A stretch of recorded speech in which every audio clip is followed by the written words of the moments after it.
তৃণমূল কংগ্রেসের বিশেষ কর্মসূচি অধিকার যাত্রার সূচনা হলো পুরুলিয়ায়। জয়পুর বিধানসভার আরশা এলাকার দেউলিতে একটি মন্দিরে পুজো দিয়ে কর্মসূচির সূচনা করেন পুরুলিয়া আসনে তৃণমূলের প্রার্থী শান্তিরাম মাহাতো।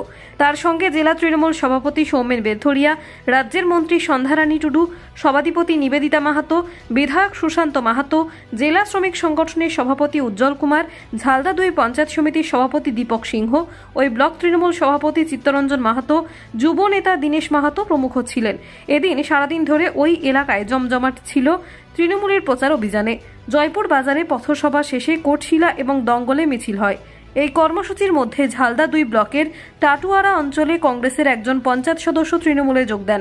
গত পঞ্চায়েত নির্বাচনের ফলে দেখা যায় 14টি আসনের ওই পঞ্চায়েতে তৃণমূল 8টি, কংগ্রেস 5টি এবং একটি আসনে জয়ী হয় নির্দল প্রার্থী। তবে বোর্ড গঠনের আগেই ওই নির্দল সদস্য তৃণমূলে যোগ দেন। গত 4 এপ্রিল কোটশিলার কর্মী সভায় আরও 2 কংগ্রেস সদস্য যোগদান করেন ও এদিনের একজন কংগ্রেস সদস্য যোগদান করেন। পরে তৃণমূলের সদস্য সংখ্যা 13তে গিয়ে পৌঁছালো। তৃণমূলের দাবি, ওই পঞ্চায়েতে মাত্র একজন সদস্য বিরোধী দল কংগ্রেসে রইলেন। অচিরেই তিনিও আমাদের দলে যোগদান করবেন। অধিকার যাত্রাতে তো ব্যাপক সাড়া আছে, মানুষের মধ্যে একটা উৎসাহ উদ্দীপনা আমরা ব্যাপকভাবে লক্ষ্য করছি। তার কারণ মানুষ কিন্তু বুঝেছে বিগত দিনে 14 সালে এবং 19 সালে যে দুটো লোকসভা নির্বাচন পেরিয়েছে, সেই লোকসভা নির্বাচনে বিভিন্ন ধরনের প্রতিশ্রুতি বিজেপি দিয়েছিল। সেই প্রতিশ্রুতিগুলো পালন করতে তারা সম্পূর্ণরূপে ব্যর্থ হয়েছে।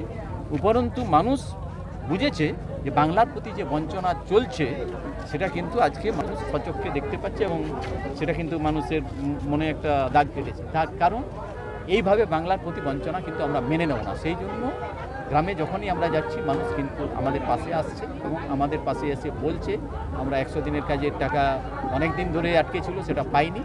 এবার দিদি আমাদেরকে রাজ্য সরকারের তহবিল থেকেই দিয়েছেন, এটার জন্য আমরা দিদিকে কৃতজ্ঞতা জানাই, দিদিকে ধন্যবাদ জানাই। এইভাবেই এই অধিকার যাত্রার কর্মসূচি কিন্তু বলতে গেলে সম্পূর্ণরূপে 200% সফল এই অধিকার যাত্রা।